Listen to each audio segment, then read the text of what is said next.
Hi guys! Ang taas no? Kasi nandito tayo ngayon sa Marmot Basin, ang highest base elevation ng Canada. At syempre dito yun sa Jasper. Sobrang excited ko kasi first time kong magta-try mag-ski. Sobrang pangarap ko talaga to. Sobrang gusto ko talaga siyang matry kaya pinush ko, kaya kinulit-kulit ko yung mga kaibigan ko.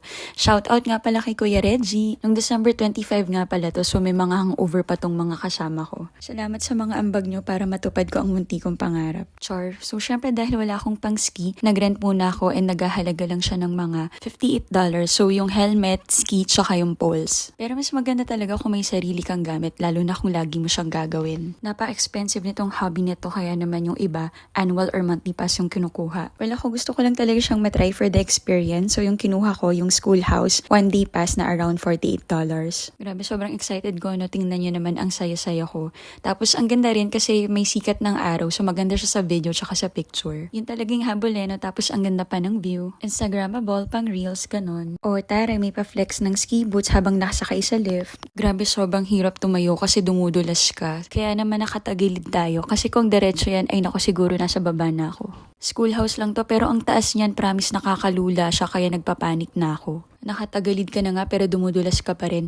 Pero tingnan nyo naman, nakatayo pa rin ako, o diba? Feeling pro ako dun. Hindi ko alam kung paano magsa-stop, sabi nila pizza daw pero umuurong pa rin kahit nakaganon yung pa ako Tapos may pagka mabigat din yung ski kaya naman struggle is real sa pagtayo. Naubos yung energy ko sa pagtayo pa lang tsaka sa kakatawa kasi mukha akong tanga. Dapat kung aning dominant mong paa, dun sa side na yun ikaw tatayo para madali. Dahil right side yung dominant sa akin kaya ganyan yung pwesto ko.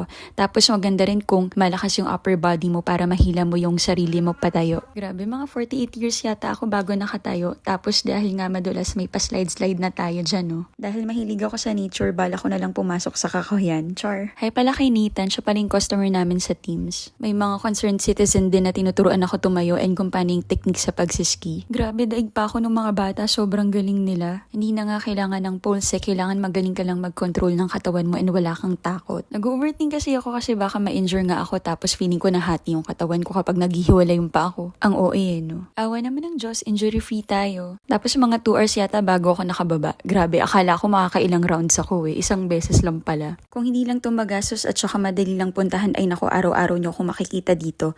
Kasi hindi ko talaga siya titigilan hanggat hindi ko siya nakukuha. Tapos kapag pinapanood ko yung mga videos, parang adali-dali lang. Mahirap pala. Pero masaya na ako na nakakatayo ako kahit papano. And as a beginner, feeling ko nakaka-proud na yun. Wow. And dahil nga hindi ko makontrol kung paano mag-stop, nagpapaupo na lang ako.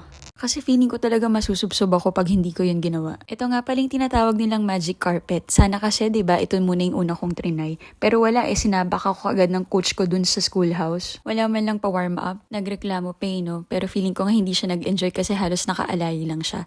Sorry naman Kuya Reg, bawi ako. Turuan kita mag-skate. Magaling ako dun. Charot. Wala nga palang bayad dito sa magic carpet. So kung gusto mong i-feel muna yung ski mo bago mo siya i-try, dito ka muna. Huwag kayong bida-bida kagaya ko. Pero at least nairaos ko siya kahit inabot ako ng 2 hours. Grabe, umakyat tayo na may araw. Tapos pagbaba natin, wala na.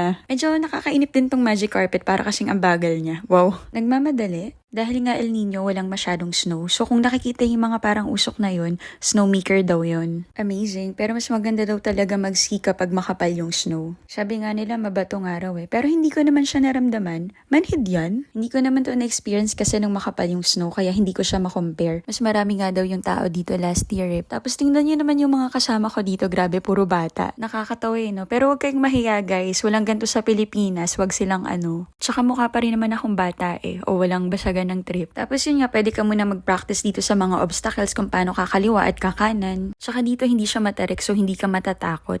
Ang takot mo lang is baka makabonggo ka lang ng mga tao sa harap mo. O diba, feeling ko ang pro ko na dyan. Paano ba naman trinay ko yung mahirap muna bago yung madali? Tapos susunod nga, gusto ko namang itry yung snowboard. Siguro same feeling siya ng wakeboard or ng sandboard. Well, na-try ko na yun sa Pinas so hindi ko alam kung mas madadalian ako doon kasi familiar na ako sa feeling. Dapat nga magsa-snowboard ako kasi yung mga kasama ko naka-snowboard Pero nag-ski ako kasi yun daw yung recommended. Tinanong ko kasi yung mga tao doon sa rental. So kapag na-try ko ng snowboard, balitaan ko kayo. Pero siguro depende pa rin yun sa tao. Sabi ng iba mas mahirap yung snowboard kasi doon nakalak yung 2 paa mo sa isang board. Nakahiwala yung paa mo so madali mo siyang makokontrol. Pero ayun lang, baka mapasplit ka ng wala sa oras. Pasensya na wala akong matinong video. Tapos syempre picture-picture muna tayo bago umuwi.